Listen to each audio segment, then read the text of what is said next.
Talk with Arvind Kolli కార్యక్రమానికి స్వాగతం. వచ్చేసింది మంత్రి మండలి నిర్ణయం వచ్చేసింది. గత సుమారుగా కొన్ని నెలలుగా ఎదురు చూస్తున్నటువంటి క్లారిటీ వచ్చేసింది. అయితే విధి విధానాలకి సంబంధించినటువంటి డైలమా, విధి విధానాలకి సంబంధించిన ఆసక్తి మరికొన్ని రోజులు కొనసాగబోతోంది. తెలంగాణ రాష్ట్ర మంత్రివర్గం కాసేపటి క్రితం సమావేశమై పూర్తి స్థాయిలో నిర్ణయం తీసుకుంది.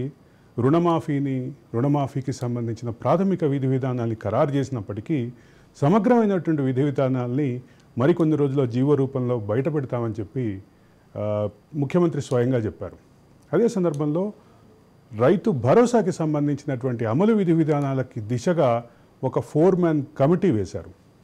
ఆ కమిటీకి భట్టి విక్రమార్క అధ్యక్షులు కాగా తుమ్మల, శ్రీధర్ బాబు మరో మంత్రిని అందులో సభ్యులుగా చేర్చారు. ఇక ఈ విషయాల్లో ఇంతకాలం నెలకొన్నటువంటి ఆసక్తి మరికొన్ని రోజులు కొనసాగబోతుంటే 2 లక్షల రుణమాఫీ ఏకమొత్తంలో ఏకకాలంలో చేయాలన్న నిర్ణయాన్ని సూత్రప్రాయంగా వెల్లడించినప్పటికీ అర్హతకి సంబంధించి మరొక క్లారిటీ, పూర్తిస్థాయి క్లారిటీ కోసం కొన్ని రోజులు వెయిట్ చేయాల్సినటువంటి పరిస్థితి ఉంది. ఈ నేపథ్యంలో ఈ అంశంపై మనతో పాటు చర్చించడానికి శాస్త్రి గారు, రిటైర్డ్ ఐఆర్ఎస్ అధికారి శాస్త్రి గారు ఉన్నారు. అలాగే మరి కాసేపట్లో పద్మ జాయిన్ అవబోతున్నారు, తెలంగాణ రాష్ట్ర రైతు సంఘం అధ్యక్షురాలు. అలాగే ప్రొఫెసర్ వినాయక్ రెడ్డి జాయిన్ అవుతున్నారు కాసేపట్లో. శాస్త్రి గారు, మీతోటే మొదలు పెడదాం. శాస్త్రి గారు నమస్కారం. చెప్పండి. యా, ఒక క్లారిటీ అయితే వచ్చేసింది.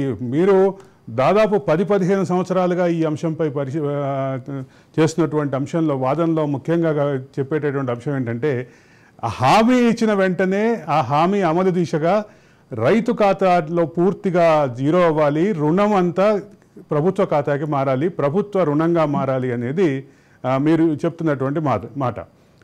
దానికి సంబంధించి ఒక ప్రాథమికమైన అంశం అయితే క్లారిటీ వచ్చేసినట్టుంది. ఒకేసారి ఏకమొత్తంలో రుణమాఫీ చేస్తామని చెప్పేసి, గత ప్రభుత్వం లాగా వాయిదాల పద్ధతి ఉండదు, మేము మొత్తం ఒకేసారి చేయబోతున్నామనే క్లారిటీ, డెడ్ లైను, వీటి విషయంలో క్లారిటీ ఇచ్చినప్పటికీ 31,000 కోట్లు అంటే 25,000 కోట్లకి కుదిస్తారు అనేటటువంటి విమర్శల నేపథ్యంలో 31 కోట్లకి ప్రాథమిక అనుమతి ఇచ్చినట్లుగా చెప్తున్నటువంటి విషయం.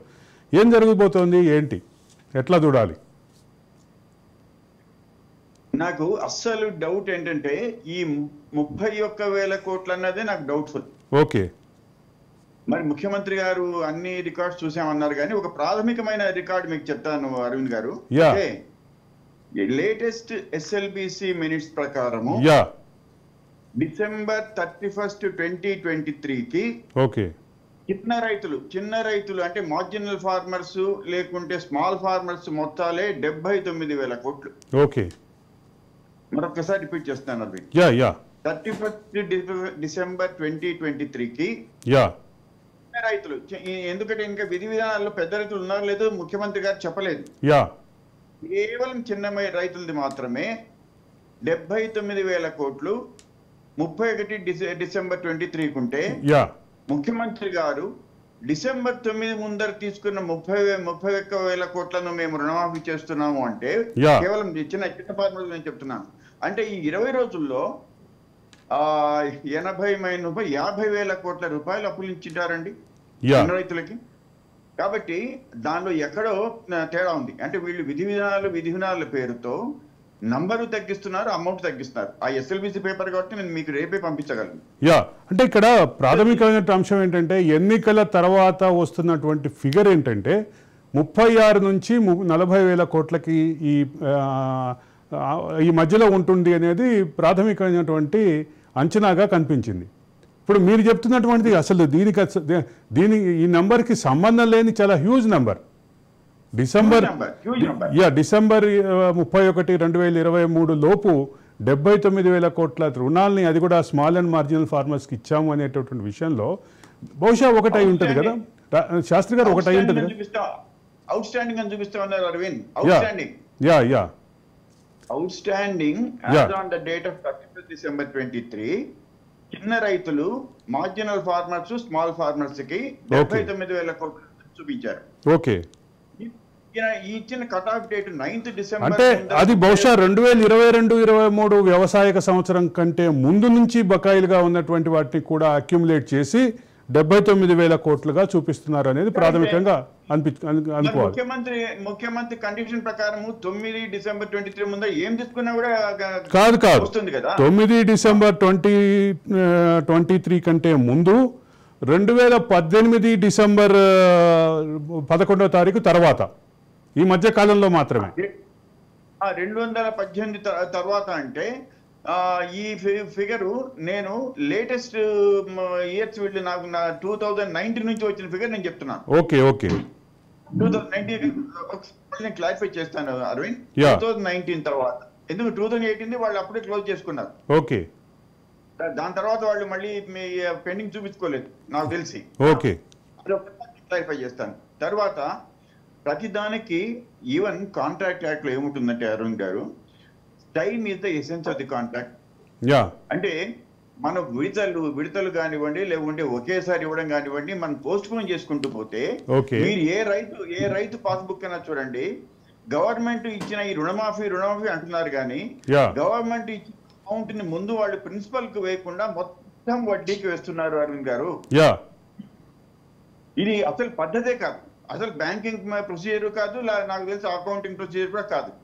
సో ఈయన ఇచ్చింది మొత్తం కూడా ఈ వడ్డీలకు పోతుంది కానీ వాళ్ళని నిలదీసి మేము ఇచ్చింది ముందు మీరు ప్రిన్సిపల్ కు అడ్జస్ట్ చేయాలి, లేకుంటే మీరు మీ పైన యాక్షన్ తీసుకోవడానికి అంతలో ఆల్టర్నేటివ్ లేదు, they have to take action అంతే, దట్స్ ఆల్. అంటే ఈ క్లారిటీ లేకుండా అకౌంటింగ్ ప్రొసీజర్ కానీ బ్యాంకింగ్ ప్రొసీజర్ కానీ ఫాలో కాకుండా ఉత్తగా ఇచ్చినట్లు మేము ఈ రుణమాఫీ చేస్తామంటే రైతులకి అస్సలు అర్థం కావడం లేదు. ఒక్క పైసా వాళ్ళ చేతికి రాదండి. బ్యాంకులు ఇచ్చేదేమో రీసైక్లింగ్ లాగా మార్నింగ్ అమౌంట్ రైతుతో కట్టించుకోవడము, సాయంత్రం దాన్ని లోన్ అని చెప్పడము, ఆ లోన్ అని చెప్పిన తర్వాత దాన్ని మళ్ళీ బుక్ అడ్జస్ట్మెంట్ చేయడం. ఒక్క అమౌంట్ కూడా ₹1 కూడా నాకు తెలిసి సీడ్స్ కానివ్వండి, పెస్టిసైడ్స్ కానివ్వండి, ఫర్టిలైజర్ కానివ్వండి, ఇంకా దేనికైనా ఇన్పుట్స్ కానివ్వండి పోవడం లేదు. మీరు దీన్ని వెరిఫై చేయండి అని చెప్పి నీతి ఆయోగ్ వాళ్ళు వీళ్ళకి ఒక విధమైన వార్నింగ్ ఇచ్చారు 2 ఏళ్ల కిందట అరుణ్ గారు. అంటే బ్యాంకింగ్ ఒక పక్క బ్యాంకింగ్ ప్రొసీజర్స్ ఉంటాయి, మరో పక్క అడ్మినిస్ట్రేటివ్ ప్రొసీజర్స్ ఉంటాయి, వీటన్నిటిని బుల్డోజ్ చేస్తున్నటువంటి పొలిటికల్ ప్రొసీజర్ ఉంటుంది. కాంప్రహెన్సివ్ గా ఆలోచిస్తే రైతుకి ఏమైనా లాభం ఉంటుంది. అదే సందర్భంలో మీరు గత కొంతకాలంగా సుమారుగా 10 సంవత్సరాలుగా డిమాండ్ చేస్తున్నటువంటి అంశం, ఎప్పుడైతే రుణమాఫీ ప్రకటన ఈ ప్రభుత్వం అధికారంలోకి వచ్చి రుణమాఫీ ఎప్పుడైతే ఆచరణ దిశగా కదులుతుందో అప్పుడు రైతులకి సంబంధించిన రుణ అకౌంట్ జీరో అవ్వాలి, ప్రభుత్వ అకౌంట్లోకి మారిపోవాలి అనేది డిమాండ్. అది ఇప్పుడు ఇది పూర్తి స్థాయిలో ఆచరణలోకి వస్తోంది. జూన్ 15 నుంచి ఆగస్టు 15 లోపు దానికి సంబంధించిన పూర్తి విధానాలు వస్తున్నాయి అనేది అంటున్నారు. దీనికి సంబంధించి ఏమవుతుందో చూద్దాం. అదే సందర్భంలో మనతో పాటు పశ్యా పద్మ జాయిన్ అయ్యారు. పశ్యా పద్మ తెలంగాణ రాష్ట్ర రైతు సంఘం అధ్యక్షురాలు. పద్మ గారు నమస్కారం. నమస్తే. పద్మ గారు, ఏంటి ముఖ్యమంత్రి చేసినటువంటి ప్రకటన, అదే సందర్భంలో కేబినెట్ నిర్ణయం, వీటన్నిటిని ఎట్లా చూస్తారు? ఒకటి ముందు ప్రధానంగా రైతు రుణమాఫీ సంబంధించిన సబ్జెక్టు మాట్లాడదాం. అంటే డిసెంబర్ 9 వరకు 2023 డిసెంబర్ 9 వరకు ఎవరైతే రుణాలు తీసుకున్నారో పంట రుణాలు వాటిని మాఫీ చేస్తాము, ఏకకాలంలో చేస్తాము, రైతును రుణ విముక్తుల్ని చేస్తాము అని చెప్పటం హర్షించదగింది. అయితే దీనికి సబ్ కమిటీ ఏర్పాటు చేస్తాము అని సబ్ కమిటీ నివేదికపై రైతు భరోసా కోసం రైతు భరోసా కోసము రైతు భరోసా కోసము ఏర్పాటు చేస్తామని అది సెకండ్ పాయింట్ వస్తుంది. అసెంబ్లీ రైతు రుణమాఫీ ఓకే, అది హర్షణీయము అన్నది నా ఉద్దేశము. అయితే గత ప్రభుత్వం 28,000 కోట్లు మాత్రమే రుణమాఫీకి ఖర్చు చేసింది. ఇప్పుడు మేము 31,000 కోట్లకు ఖర్చు చేయబోతున్నాము అని చెప్పటం కూడా ఇది 2 లక్షలు, గత ప్రభుత్వం 1 లక్ష రూపాయలు మాత్రమే ఆ రోజున రుణమాఫీ కింద చెప్పినటువంటి మాట. Yeah. ఇప్పుడు 2 లక్షలు కాబట్టి 31,000 కోట్లు అన్న దగ్గర మరి ఎట్లా ఇది అంటే దాదాపు గత ప్రభుత్వం మాఫీ విషయంలో కూడా తీసుకున్నటువంటి మెజర్స్ కానివ్వండి, లేకపోతే దశల వారీగా అని చెప్పడం వల్ల కానివ్వండి, రైతులకు అందినటువంటి క్రమం చూస్తే గత ప్రభుత్వంలో చివరికి సుమారుగా 8,000 కోట్లకి సంబంధించినటువంటి నిధుల విషయంలో విడుదల చేయలేదనేది కూడా గత ప్రభుత్వంలో విమర్శ ఉన్నటువంటి పరిస్థితి. చేయలేదు.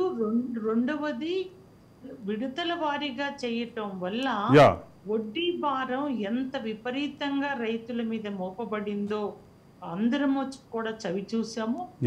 చాలా మంది అసలు భయపడినటువంటి పరిస్థితి కూడా రుణమాఫీ పేరుతో జరిగినటువంటి ఆ క్రమంలో రైతు ఏనాడు కూడా కొత్త రుణం పొందలేకపోయాడు, లేకపోతే వడ్డీ భారం గురించి ఆందోళన పడ్డాడు. ఇప్పుడు ఏకకాలంలో చేస్తాము అనటము ఒక మంచి నిర్ణయం. అందుకోసం రుణమాఫీకి సంబంధించి ఈ మేరకు ప్రకటన ఈరోజు రావటం, అందరూ ఎదురు చూస్తున్నటువంటి ఈ ప్రకటన రావటము చాలా సంతోషకరమైనది అని రైతు సంఘంగా మీరు ఈ విషయంలో ప్రధానమైనటువంటి భూమిక పోషించినటువంటి నేపథ్యంలో మీరు ఖచ్చితంగా ఒక ప్రశ్న అయితే మిమ్మల్ని ఖచ్చితంగా అడగాలి. అది ముఖ్యమైనటువంటి అంశం ఏంటంటే రుణమాఫీకి సంబంధించినటువంటి విధి విధానాలు, లబ్ధిదారుల ఎంపిక విషయంలో ప్రభుత్వం అంటే ఆ నంబర్ని తగ్గించడానికి ప్రయత్నం చేస్తోంది అనేటటువంటి చర్చ అయితే విస్తృతంగా ఉన్నటువంటి పరిస్థితి. కేంద్ర ప్రభుత్వం పాటించేటటువంటి కిసాన్ సమ్మాన్ ఏదైతే రూల్స్ ఉన్నాయో వాటినే పాటించబోతోంది తెలంగాణ రాష్ట్ర ప్రభుత్వం అనేటటువంటి చర్చ ప్రధానంగా ఉంది. ఈ అంశంలో ఎట్లా చూస్తారు? అదే ఇప్పుడు మనకు అధికారికంగా ఏమీ ఆ ప్రకటన ఇప్పటి వరకు రాలేదు. అన్ని పేపర్లలో కూడా లేకపోతే డిబేట్ అంటే ఛానల్స్ డిబేట్స్లలో కూడా ఇట్లా ప్రధానమంత్రి ఫసల్ బీమా యోజన యొక్క కిసాన్ సమ్మాన్ నిధి గైడ్ లైన్స్ ని ఫాలో అవ్వబోతా ఉన్నారు అన్నది వచ్చింది తప్ప అధికారికంగా ఏమీ ఆ ప్రకటన రాలేదు. కాబట్టి దాని గురించి ఆందోళన అక్కర్లేదు అని నేను అభిప్రాయపడతా ఉన్నాను. ఒకవేళ అధికారపూర్వకంగా గనక ఆ ప్రకటన వస్తే ఆ రోజున ఖచ్చితంగానే అసలు మనకు పిఎం కిసాన్ నిధి అన్నది, సమ్మాన్ నిధి అన్నది మొదట వాళ్ళు ప్రకటించిన సంఖ్య వేరు. అప్పట్లోని మన ప్రెసిడెంట్కి ఇచ్చినటువంటి నివేదికలో ప్రకటనకి నివేదికకే చాలా తేడా ఉంది. ఆ తర్వాత మరీ కుదింపబడుతూ వచ్చింది. అటువంటి గైడ్ లైన్స్ మనం కూడా ఈ సందర్భంగా ఆచరణలో తీసుకురావాలి అని అనుకుంటే అది ఖచ్చితంగా కరెక్ట్ కాదు. ఇక్కడ ప్రభుత్వము అంటే ఎన్నికల ముందు ఏ రకమైన వాగ్దానం అయితే చేసిందో ఆ వాగ్దానాన్ని అమలు చేయటానికి వీళ్ళు గ్యారంటీ కార్డుల్లో కూడా గ్రామాలలో పంపిణీ చేసి ఉన్నారు. దాన్ని దృష్టిలో పెట్టుకొని వారు చేసిన వాగ్దానం ప్రకారం అమలుకు పూనుకోవాలా. అయితే ఇక్కడ ఒకటేమి రేజ్ అవుతా ఉంది అంటే ఇప్పుడు మేడ్చల్ కానీ, రంగారెడ్డి జిల్లా కానీ, ఈవెన్ హైదరాబాద్ కానీ ఇక్కడ వ్యవసాయ భూములు అంటే సాగు చేయబడుతున్నటువంటి భూములు తక్కువ, కానీ పంట రుణాలు విపరీతంగా తీసుకున్నారు. 5,000 కోట్లు తీసుకున్నారు. మరి వీళ్ళందరూ తీసుకున్నటువంటి వాళ్ళు నిజంగానే ఈ రుణాలని పంటకే ఉపయోగించారా లేదా దీనికి సంబంధించి ఏంటి అని కూడా ఒక ప్రశ్న లేవనెత్తబడింది.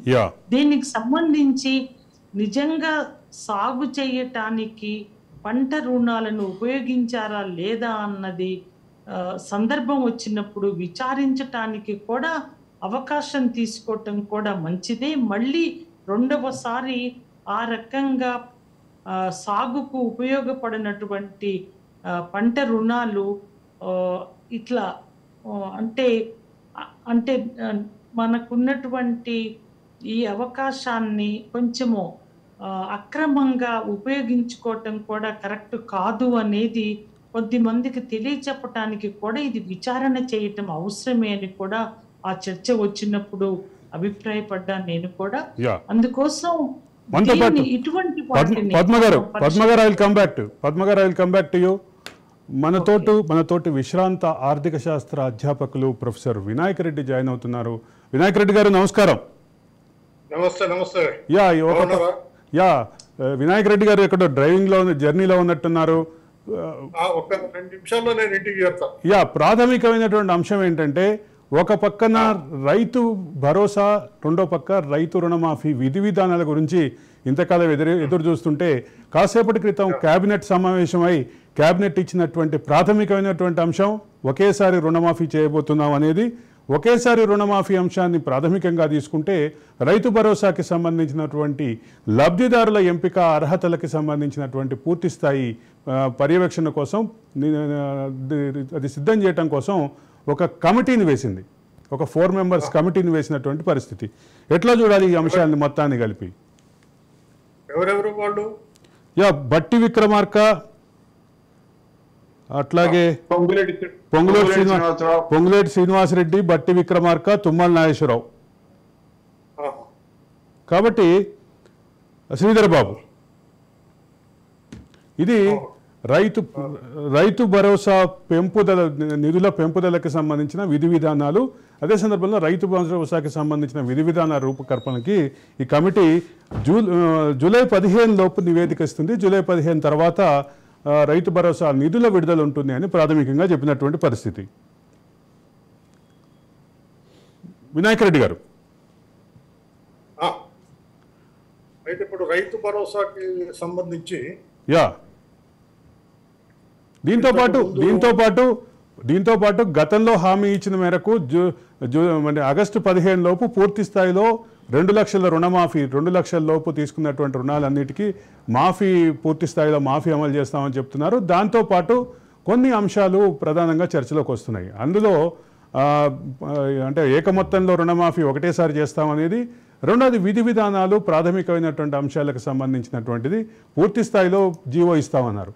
అయితే ఒకేసారి రుణమాఫీ అనేది మాత్రం స్పష్టత ఇచ్చేశారు. దాదాపు 31,000 కోట్లు అనేది స్పష్టత ఇచ్చారు. వినాయక్ రెడ్డి గారు, అయితే యాక్చువల్గా అయితే మరి వాస్తవానికి వ్యవసాయం చేయని వాళ్ళు, వ్యవసాయానికి సంబంధం లేని వాళ్ళు, ఈ వ్యవసాయానికి సరిపడిన భూములు, గుట్టలు, ఇటువంటి వాటన్ని కూడా ఇవ్వడం మాత్రం సరి అయింది కాదు. ఆ మేర తీసుకుంటే మాత్రం గవర్నమెంట్ సరి అయిన దిశలో పోతున్నట్లే. ఇంకొకటి ఏంటంటే, ఎప్పుడైనా సరే ఏ ప్రోగ్రామ్కైనా కానీ ఈ హరువులు అనేది ఒకటి ఉంటుంది. హరువులోకి మాత్రమే చందాలి తప్ప ప్రతి వాడికి ఇవ్వాలనేది కూడా సరి అయింది కాదు. ఇంతకుముందు మేడం మాట్లాడారు కదా, మేడం మాట్లాడినట్లు ఏంటంటే, ఇప్పుడు హైదరాబాద్ చుట్టుపక్కల ఇటువంటి వాళ్ళు చాలా మంది లోన్లు తీసుకొని ఉంటారు. మీకు డిసిసిబి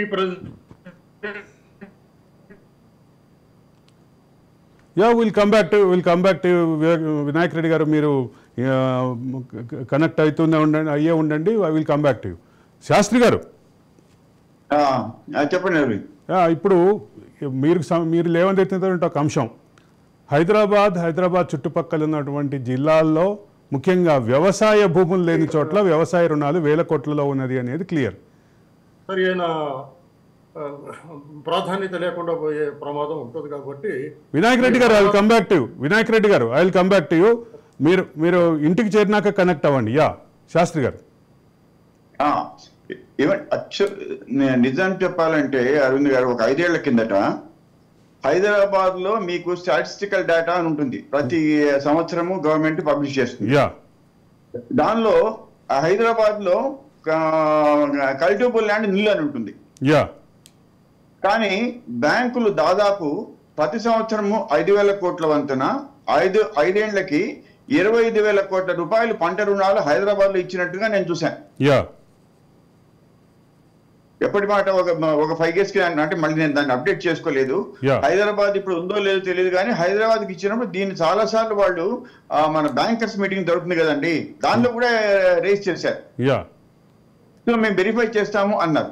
అది కాకుండా మరి పద్మక్క చెప్పినట్టుగా హైదరాబాద్ లోనే కాదు పక్క జిల్లాల్లో కూడా వ్యవసాయం చేయకుండా లోన్లు తీసుకున్నారు అంటే ఇది మరి ఏ పర్పస్ కు పోతుంది? ఆ డెస్టినేషన్ అంటే ఏ ఉద్దేశానికి పెట్టామో ఆ ఉద్దేశానికి పోతేనే పంట రుణాలు రుణమాఫీ చేసినా మన ట్యాక్స్ పేయర్స్ మనీ కాస్త ఉపయోగపడింది అనుకోవచ్చు. అరవింద్, దీన్ని నీతి ఆయోగ్ లేవనెత్తినారు అని చెప్పి పద్మక్ అన్నారు కదా, ఆ లేవనెత్తింది ఎవరంటే నీతి ఆయోగే. నీతి ఆయోగ్ స్టేట్ గవర్నమెంట్ కి ఒక క్వరీ పంపించింది, ఎంక్వైరీ పంపించింది. ఏమేం మీరు ఇచ్చే పంట రుణాలకి మార్కెట్ లో సేల్ అయ్యే పెస్టిసైడ్స్ కానివ్వండి లేకుంటే సీడ్స్ కానివ్వండి పొందడం లేదు, ఒకసారి వెరిఫై చేయండి అని.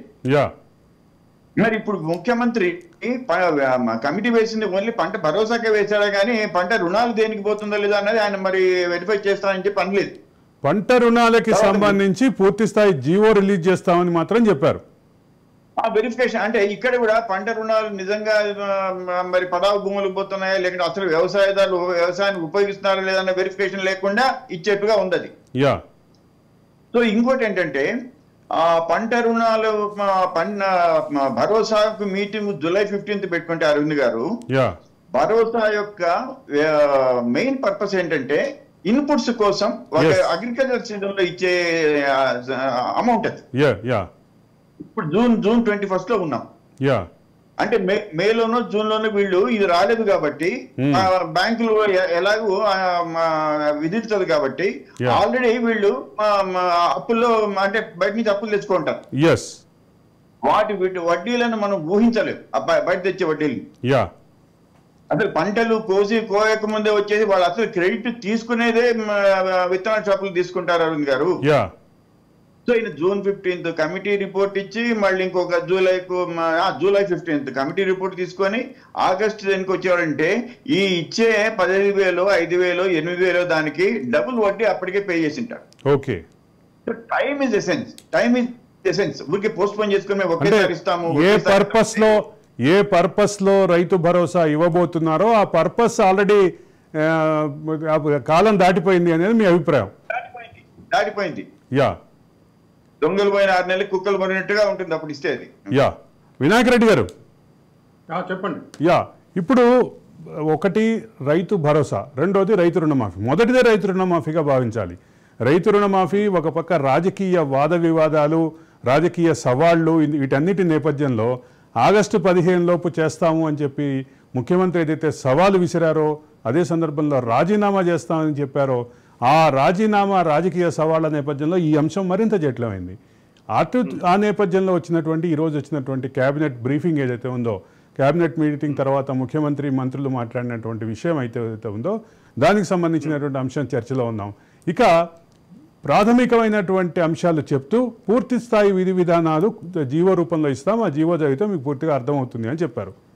ఏముండబోతోంది జీవోలో? అది కాదండి, వీళ్ళు ముందు ఏం చెప్పారు, మనకి ఎలక్షన్ లో ఎకరానికి 7,500 ఇస్తామని చెప్పారు. వీళ్ళు చేయాల్సింది ఏంటి? ఆల్రెడీ అది రైతు భరోసా సబ్జెక్ట్. ఒకసారి రైతు రుణమాఫీ సబ్జెక్ట్ లో ఉందాం. రైతు రుణమాఫీ, లెట్ us confine to రైతు రుణమాఫీ ఫస్ట్.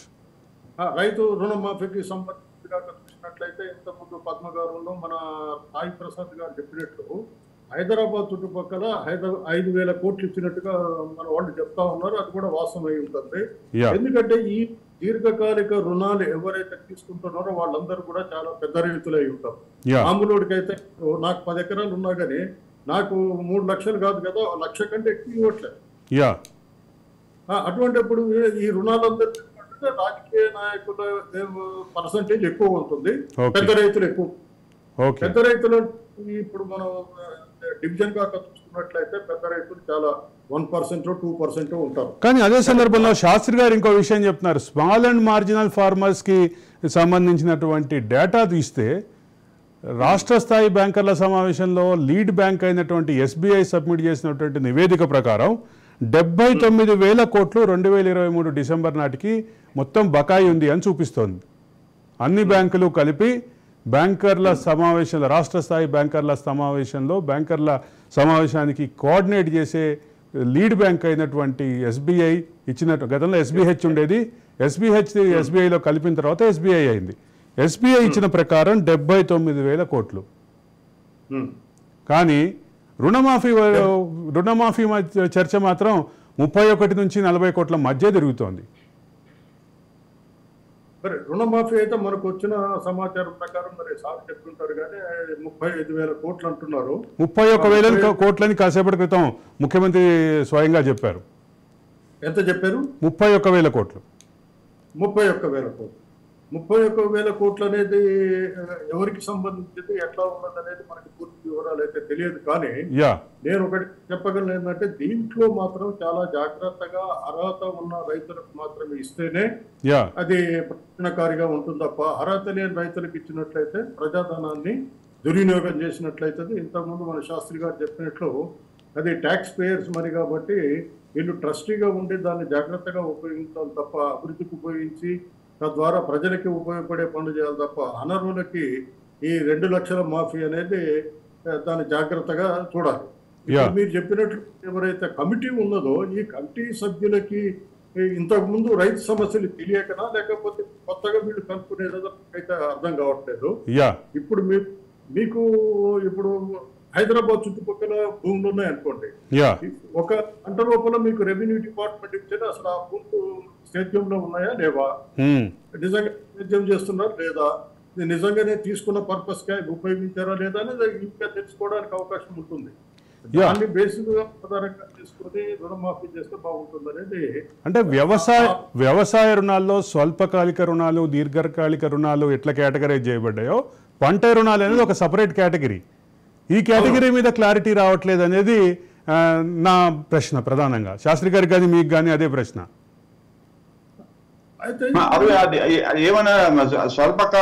స్వల్పకాలిక రుణాలు, దీర్ఘకాలిక రుణాలు అంటే ఉద్యానవన పంటలకు ఇచ్చే, అంటే ఉద్యానవనాలకి హార్టికల్చర్ సెగ్మెంట్ లో ఇచ్చేవని దీర్ఘకాలిక రుణాలు. అదే సందర్భంలో నాకు తెలిసి హార్టికల్చర్ అది కమర్షియల్ దానికి వెళ్తుంది, కామర్స్ ఇండస్ట్రీకి వెళ్తుంది. అది కాదు హార్టికల్చర్ కి సంబంధించినటువంటి ఇచ్చేటటువంటి రుణాలని దీర్ఘకాలిక రుణాలు.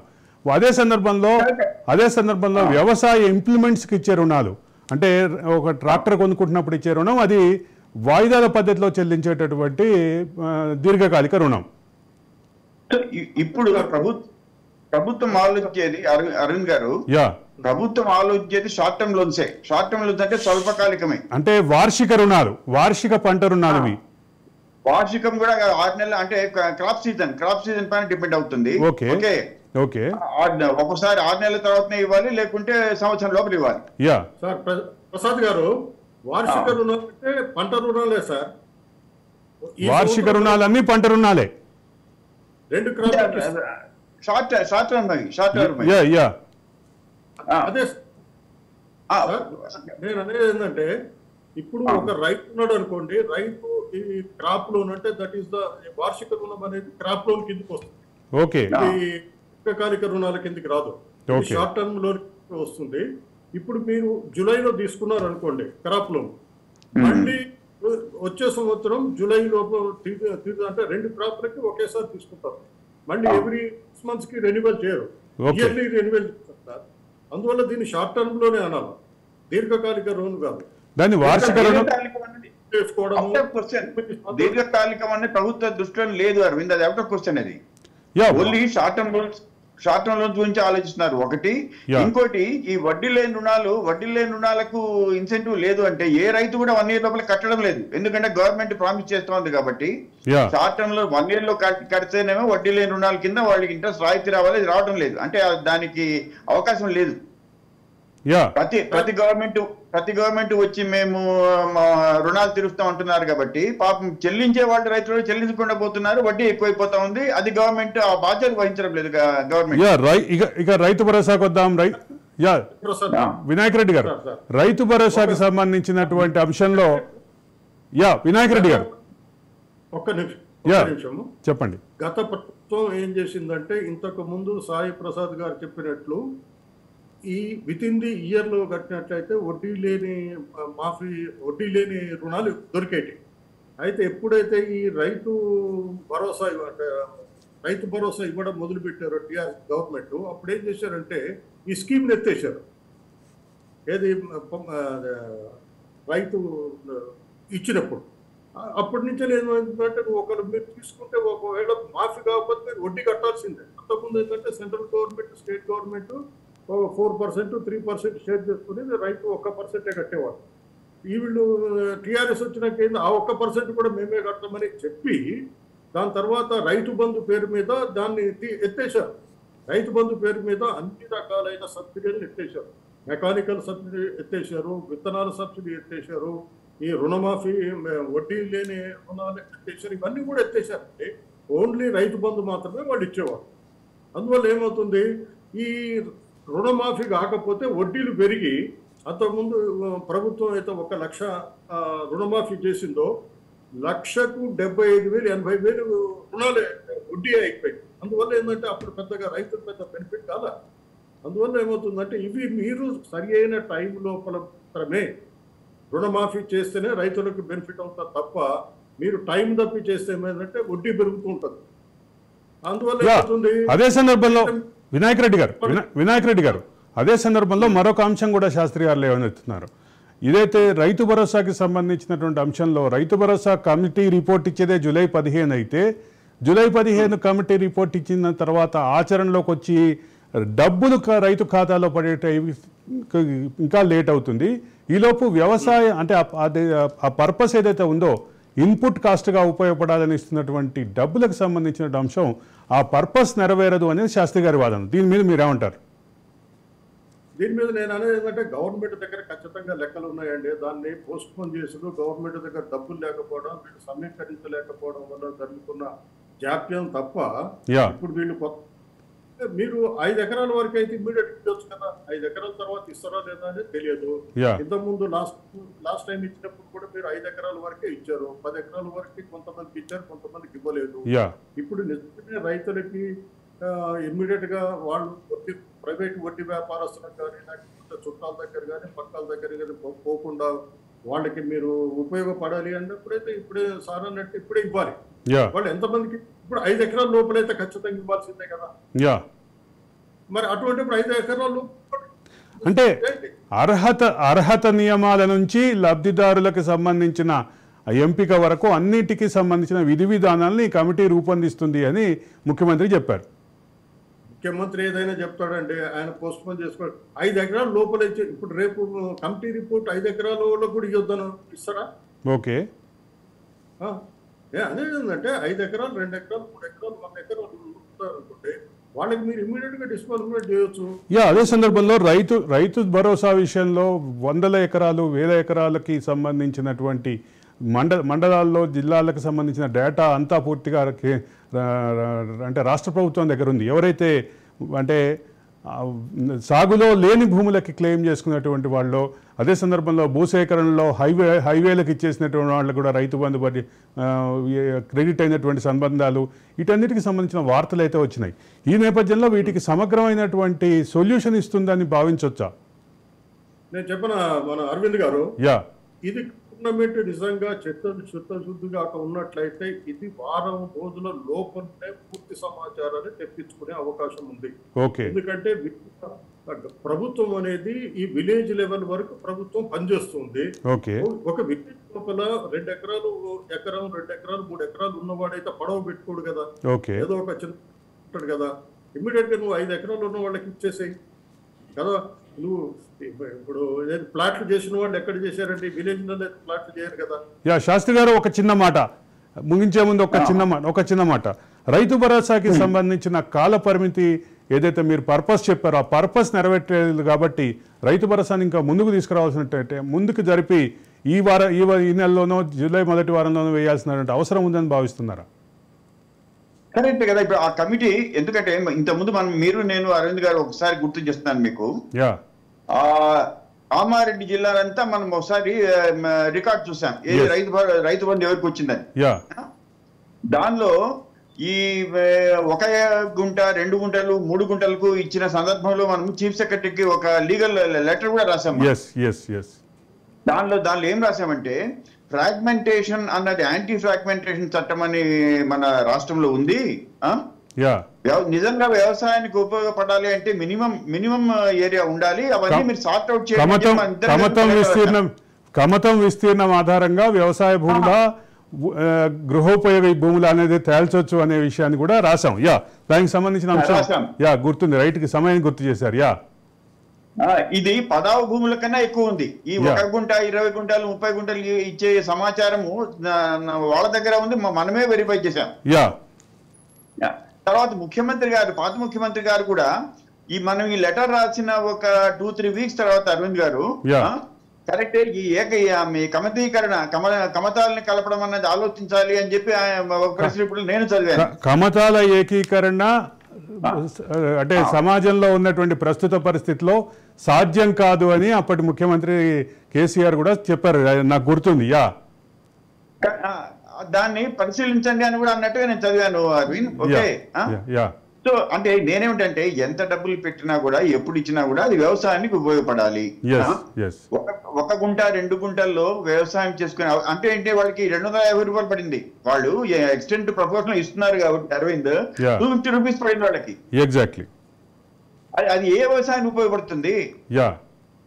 కాబట్టి ఆ యాంటీ ఫ్రాగ్మెంటేషన్ యాక్ట్ ఉండేటప్పుడు దాని గురించి ఏదో ఒక ప్రాక్టికల్ సొల్యూషన్ అయితే ఆలోచించాలి కదా. ఇట్లా ఎందుకు 300 రూపాయలు 200 రూపాయలు 100 రూపాయలు ఇస్తే వ్యవసాయం ఏమన్నా బాగుపడుతుందా? మీరే ఆలోచించండి అరవింద్.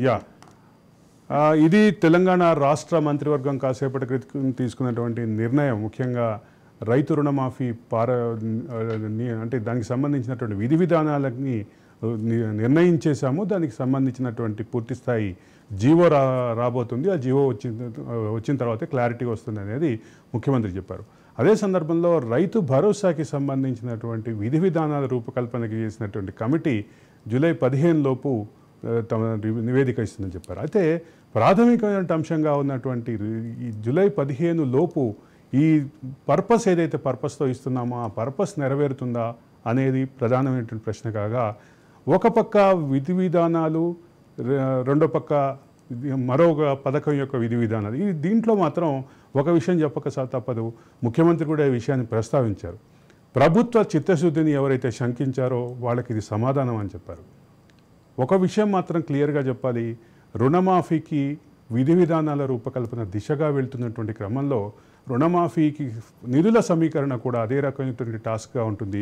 నిధుల సమీకరణకి సంబంధించినటువంటి ఒక బెయిల్అవుట్ ప్యాకేజ్ లాగా మొత్తం దీన్ని అంతటినీ తీసుకెళ్ళి ఒక కార్పొరేషన్కి ఎస్క్రో చేయాలనేటటువంటి ప్రతిపాదన కూడా సానుకూలమైనటువంటి ఫలితాలు వచ్చినట్టుగానే ప్రాథమికమైనటువంటి సమాచారం వస్తుంది.